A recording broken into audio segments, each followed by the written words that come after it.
s'intéresse à Baman Gobadi depuis pas mal de temps. C'est un cinéaste qui a gagné la Caméra d'Or avec Le Temps pour l'ivresse des chevaux, qui ensuite avait fait un film absolument remarquable qui s'appelait Les Tortues volent aussi.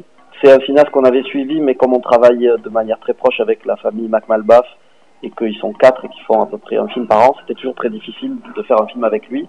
On a acheté le film sur Film Fini en le voyant. Et c'est un film qui parle de la scène underground du rock indépendant à Téhéran.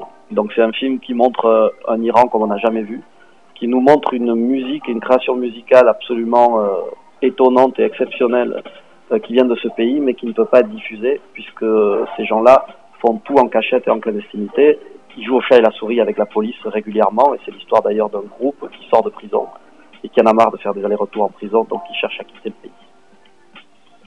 Alors le titre original, c'est Personne, on ne sait rien des chats persans, et c'est les chats persans, c'est l'image de l'Iran, et en même temps, c'est de dire vous ne connaissez pas l'Iran. Le réalisateur va partir, là, il est encore en Iran. À Cannes, il sera parti du pays, il reviendra pas parce qu'il pourra pas. Et la plupart des groupes qui sont dans le film, à part un rappeur, partent du pays aussi. Le rappeur, lui, a choisi de rester là-bas, même si c'est très dangereux pour lui.